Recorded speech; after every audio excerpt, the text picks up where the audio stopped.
उत्तर प्रदेश की राजनीति में पिछले कुछ दिनों से ऐसा लग रहा था कि दो लड़कों की जोड़ी टूटने जा रही है, लेकिन पिछले 24 घंटे में गेम पलट चुका है, कहानी बदल चुकी है। सिर्फ एक संकेत से अनुमान लगाया जा रहा है कि दोनों लड़कों के बीच यूपी विधानसभा उपचुनाव को लेकर के बात फाइनल हो चुकी है। क्या है वो संकेत, देखिए हमारी इस रिपोर्ट में।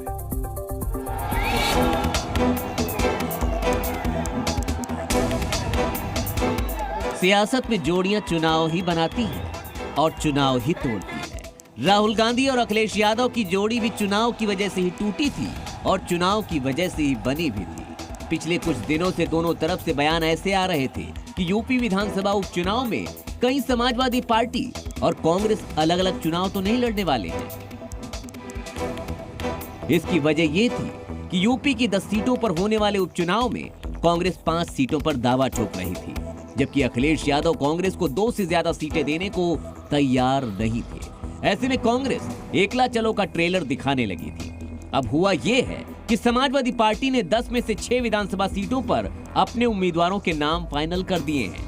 इसका मतलब ये हुआ है कि बची हुई 4 सीटें शायद कांग्रेस को मिल जाएं। 5 सीटें मांगने वाली कांग्रेस के लिए ये डील बुरी नहीं दिखती है, क्योंकि जहां 2 मिल रही थी वहां कम से कम 4 सीटें मिलने की उम्मीद तो दिख रही है। वैसे ध्यान देने वाली बात तो ये है कि अब तक राहुल और अखिलेश ने चुनावी रैलियों की शुरुआत नहीं की है, जबकि योगी आदित्यनाथ हर चुनावी सीट पर सौगात लेकर बार बार पहुंच रहे हैं। मुख्यमंत्री महोदय को विदा दें। ये तो राम पे विश्वास नहीं करते, ये कृष्ण पे विश्वास नहीं करते।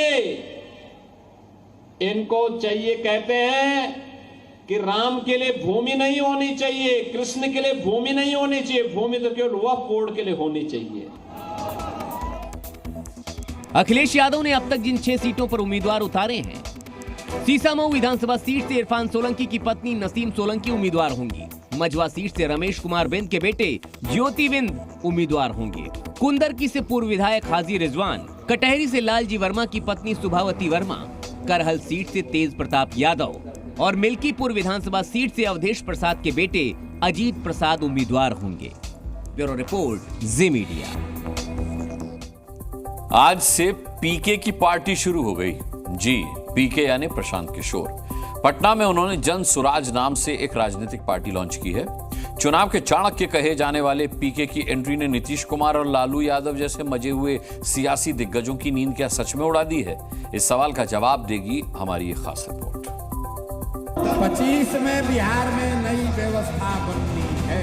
जन सुराज जिद है युवाओं का, जन सुराज हमारा संकल्प है।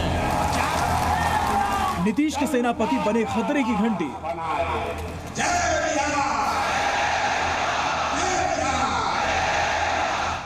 जन सुराज की एंट्री, सियासी टेंशन बढ़ी।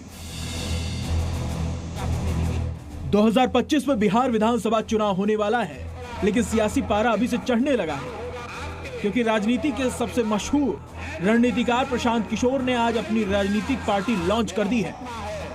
सियासत के पुराने खिलाड़ियों की टेंशन बढ़ा दी है, क्योंकि प्रशांत किशोर ने पार्टी लॉन्च से पहले ही कई और बड़े दाव चल दिए हैं। बिहार को देश के सबसे समृद्ध और अग्रणी राज्य के तौर पर देखें। जनसुराज का पहला अध्यक्ष दलित होगा।